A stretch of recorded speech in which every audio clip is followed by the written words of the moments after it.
Cargill Enterprises is the trading arm of the Disabled Citizens Society, providing employment for the disabled. But recent events mean changes may be in the wind for the organisation, which doubles as both a business and a social service. Site manager Derek King joins us with the details. Good evening, Derek. Good evening, Rebecca. Now tell us a little bit about what Cargill Enterprises does. Established 53 years ago for the disabled people to have somewhere to meet. And from that, over the last, especially the last couple of decades, it's grown to where people are able to get employment and the opportunity to be able to contribute to the Dunedin society. How many people do you employ? All up with our supervisors and all staff, just under 80 staff, of which 60-odd are people with disabilities, and then we have supervisors and etc. What sort of contracts do you undertake? Well, first thing is it's great to see Channel 9 on, now Channel 39 on digital, so what we're doing is pulling apart all those old TVs that everybody used to do. So that's one of the things that we're doing, and that was obviously on Channel 9 recently. We make an awful lot of pallets and export crates and boxes, etc. for firms like Vinpro and Central Otago who bottle wine, but really good supporters in Dunedin of Scott Technology, Miller's Mechanical, ASEA, ESCO, New Zealand Honey Company, Healthy Soils, etc. Yeah.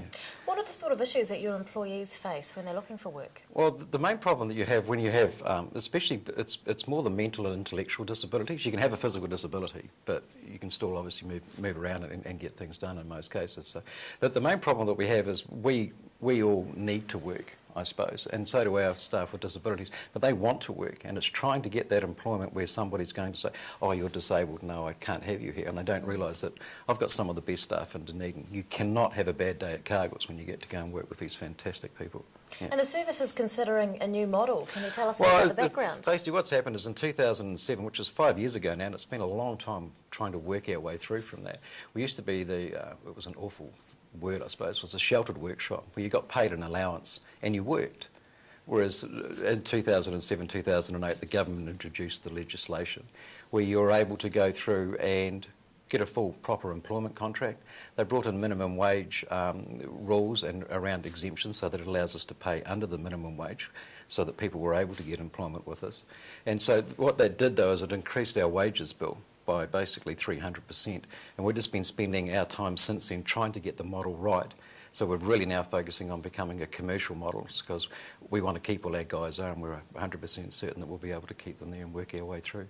And you're considering work sponsors? Yeah, it's an interesting one. Somebody mentioned it to us recently, and they said, well, you've got the sponsorship where you can sponsor a child overseas. Why don't you look at doing the same thing? So it's part of our strategic goal and part of our mission is the employment partnerships that we have with the work partnerships with the different Dunedin businesses, was to consider the fact that why don't we get people to actually look at sponsoring either an individual or part of our business at Cargill Enterprises.